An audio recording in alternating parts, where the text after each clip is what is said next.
Hi, I'm Shein Shanin and this is the Evening Highlights.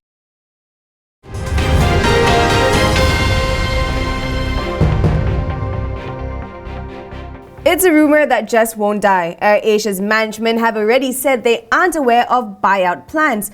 But Reuters has it that founder Tony Fernandes is already talking to bankers as a plunge in AirAsia's share price put its loans at risk. Citing people familiar with the matter, Reuters says that Fernandes and AirAsia chairman Datuk Kamarudin Maranon borrowed 200 million ringgit from Credit Suisse and CIMB to help fund private ventures. The loans were made against their 19% indirect holdings in the carrier. But AirAsia's share price has taken a beating, and that has led to a breach of the loan's collateral terms. That is one reason why the two businessmen have begun negotiations for a possible management-led buyout.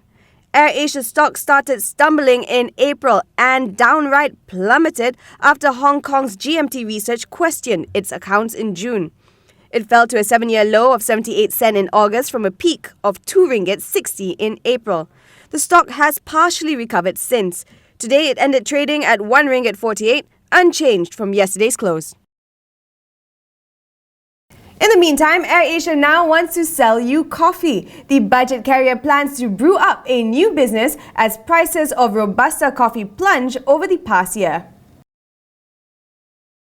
Group CEO Tony Fernandes said in a tweet that AirAsia would be starting a coffee company. He said the airlines is looking for a general manager to run it. The coffee will be sold both on board AirAsia flights and in franchise outlets. It will be a blend of the best ASEAN beans. Fernandes said he had some pretty cool ideas for the new venture and that AirAsia will need someone to help them start a roastery. AirAsia's coffee venture comes at an opportune time. Just yesterday, the Wall Street Journal reported that prices of Robusta coffee had dropped 25% over the past year. That's due to a glut in the supply of Brazilian coffee beans and a fall in the country's currency. Titi Jaya Land will be joining a venture to build school facilities within Kuala Lumpur and the Greater Klang Valley.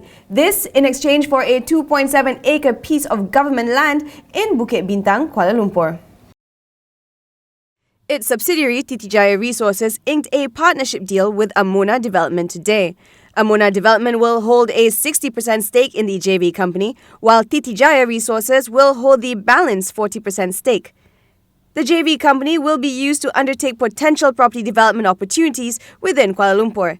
Neither the details of the plot nor the purchase price were disclosed. Titi Jaya Land says it will make a further announcement after definitive and conclusive terms have been agreed upon, and the proposed privatization agreement has been agreed and signed.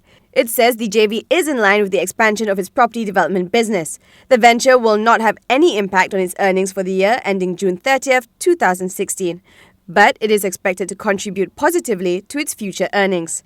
Titi Jaya shares closed at 1 ringgit 72 with a market cap of 605.6 million ringgit.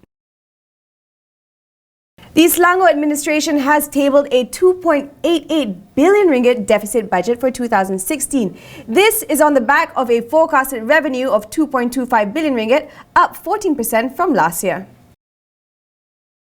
Delivered by Menteri Besar Azmin Ali, the budget is the state's biggest in history. It is 460 million ringgit more than last year's deficit budget. Exactly half will go to operating spending, while the other half will be spent on development. 2/3 of the 1.44 billion ringgit set aside for development expenditure will go into infrastructure projects. These include roadworks, drainage and irrigation, and projects to increase water supply. Credit Guarantee Corporation Malaysia, or CGC, is expecting its non-performing loans to fall to 10% in 2018. Currently, it stands at about 12 to 13%. Its chief Muhammad Zamri Muhammad Ishaq says this was from last year's percentage of 15 to 16%.